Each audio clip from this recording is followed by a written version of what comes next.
old school type of films. And what's great about it is we have Richard Dreyfuss, who, as became such a household name from Jaws. Yeah. So it's kind of nice to see him come full circle and be in another Jaws movie. So if it's good enough for Richard Dreyfuss, I think it's good enough for everybody else. And I saw the sort of trailers and saw sort of the clips in the movie as well. And I'm not going to spoil our audience too much in terms of that because it is coming out on January the 24th. But maybe you can tell us a bit about this Jordan Devane sort of character. And dare I say, is he got good intentions or bad intentions? Well, it's not that cut and dry. It's not that simple. Good and bad. But I played Jordan Devane, who is a former Navy SEAL, who's maybe you would say a disgraced former Navy SEAL. He got into some bad things, and him and his buddies, who are also SEALs. Unfortunately, this is the only way they could kind of make ends meet,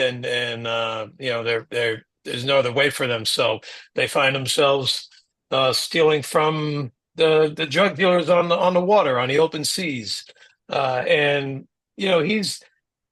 I guess when you watch the movie, you'll probably realize he's maybe not that nice of a guy, but like I said, he's a former military guy who has unfortunately messed up his career in the military, and this is his path now.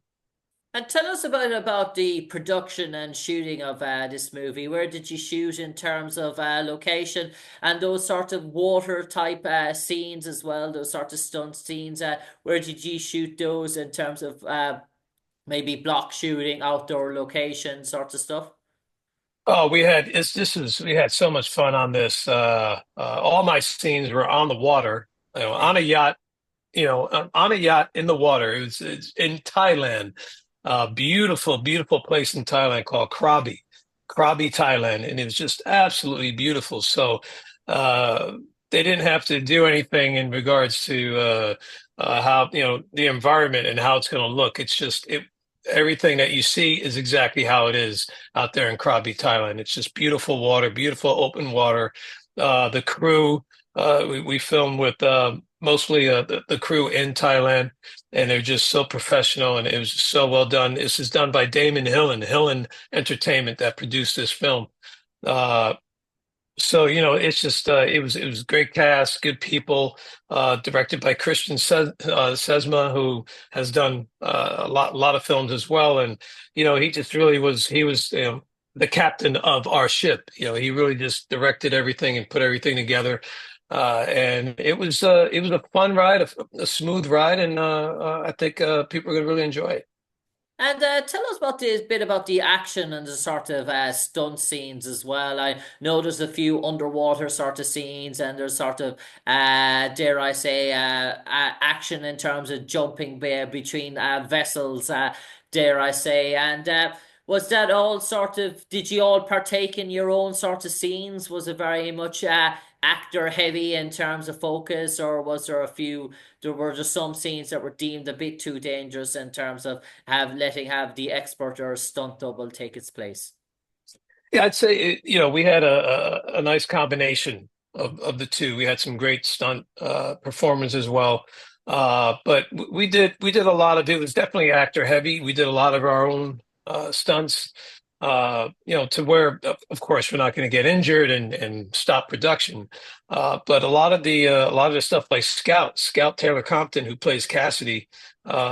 She did so much stuff underwater, and I know she took a lot of classes and lessons for the scuba diving.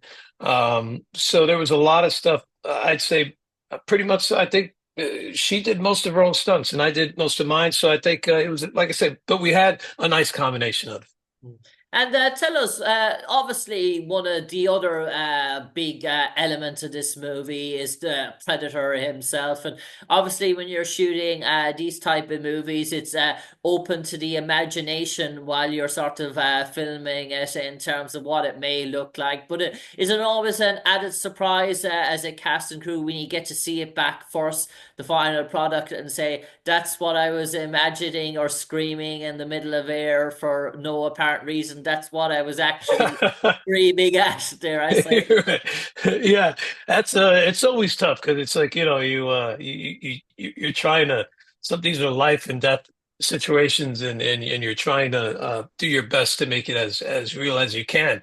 So you try to, I mean, we all know what sharks look like. We all know what, great whites look like, going all the way back from Jaws. I mean, when I first watched Jaws, I was scared to take a bath, in a bathtub. I thought a shark was going to come get me. So just remembering that, and Christian did a great job with the special effects. He would show us, give us an insight as to what it was going to look like, or what they were trying to go for. So that really helped us in having to react to what it looked like. And I actually haven't seen the film myself completely yet. But I've seen bits and parts of it, and from what I've seen with the visual effects, it looks really good. It looks really good. And tell us, as an actor, John, who's probably traveled the world, is it exciting when you can just take up ship and sort of get those sort of plane tickets and say, "Oh, I'm off to Thailand"? Or we see an awful lot of films being shot in Eastern Europe at the moment, in Bulgaria, Romania, Serbia, places like that. Is it exciting to get away from the hustle and bustle of maybe Vancouver, New York, Los Angeles, the main spots we normally think about in terms of shooting, to venture into a different part of the world in terms of shooting projects? Is that exciting as an actor, but at the same time, is a very tiring experience as well?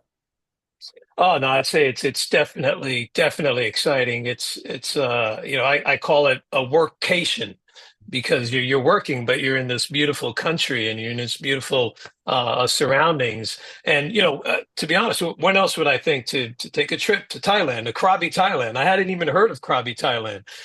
So it was definitely something that I had a great time. I was able to bring my wife with me, and we were able to share experiences in Thailand. I recently did a project called La Brea for NBC in Australia. So being able to work in Australia, if I could do a project that took me to Ireland, that would be amazing. I mean, that would be absolutely amazing. So I think it's, for me, Maybe it's some Viking sort of work in this, or we've yes, yes. or the I mean, castle.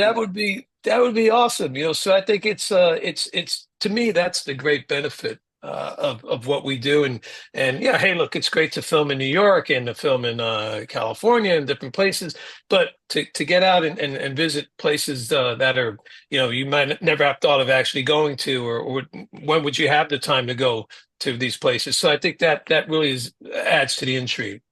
And I suppose we always say with shark movies, it's going to be X-rated in terms of a bit of violence and gore in terms of that. But in terms of audience viewing, is it the death scenes are they a bit extra heavy or over the top, or would you say 16, 17-year-old could watch this in terms of movie, or would you say stick to the 18 level, or what type of audience genre do you think this plays into? Obviously, the Jaws fans and environment, but is there an awful lot of teams that might running through the movie that might attract maybe people from all different genres to watch it?